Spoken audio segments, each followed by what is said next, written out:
দেখতে দেখতেই পূজার সময় চলে এলো। এই তো আছে আর কয়েকদিন। এই কয়েকদিন সময় যেতে আর টাইম লাগবে। ভালো আছেন বন্ধুরা? আমি ভালো আছি। এই তো আমি একটু রেডি হয়ে নিলাম, একটু বাজারে যাব। আজ বাজার সদাই করব আর কিছু কেনাকাটাও করব।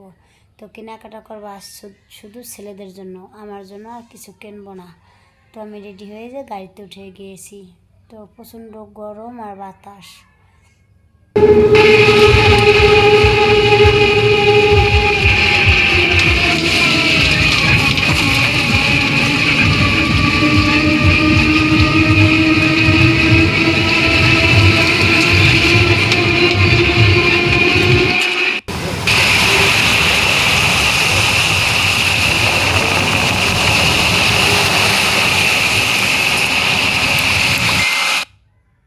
আমরা যখন এলাম তখন বৃষ্টি ছিল না। যেই গাড়িতে উঠে একটু এগিয়ে এসেছি তখন বৃষ্টিটা চলে এসেছে।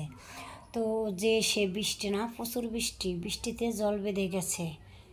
জলের যে অবস্থা!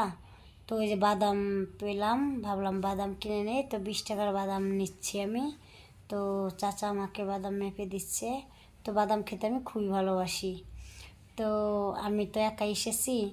একটা ভাইয়া সামনে পেলাম, বললাম ভাইয়া একটু ভিডিও করো তো আমাকে।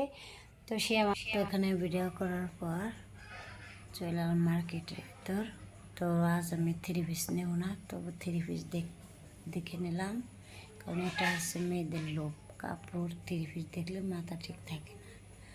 যেহেতু দেখেছি, দেখার পর এখন 2 ছেলের জন্য জামা গেঞ্জি শার্ট চয়েস করে নিচ্ছি। তো অলরেডি ছোটো ছেলের জন্য চয়েস করা হয়ে গেলো, এখন প্যাক করে দিচ্ছে। তো কেনাকাটা শেষ, অলরেডি বাসায় ফিরে যাচ্ছি।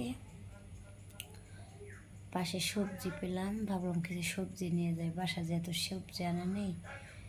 তো যেখানে কলাও নিয়ে যাচ্ছি। তো এই যে সবজি কুমড়া মেপে দিচ্ছে, তো ভাবলাম কুমড়া নিয়ে যাই। তো আবার ভাবলাম ফুচকা নেই, তো চাচাকে বললাম পার্সেল করে দেন।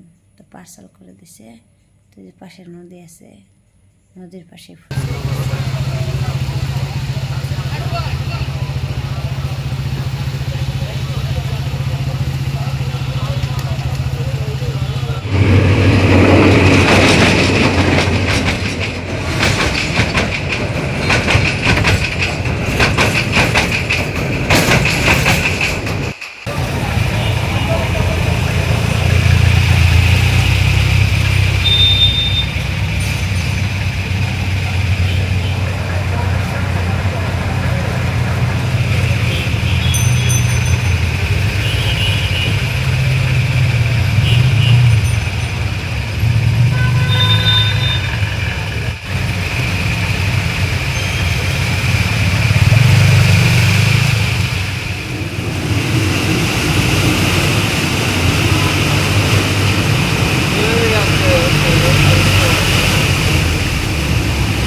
বন্ধুরা যে বাসায় চলে এসেছি।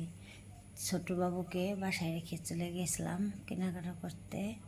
আজ কাউকে সাথে নিয়ে আমি একাই গেছি। তো আমাকে পেয়ে তো খুব খুশি হয়েছে ত্রিদীপ।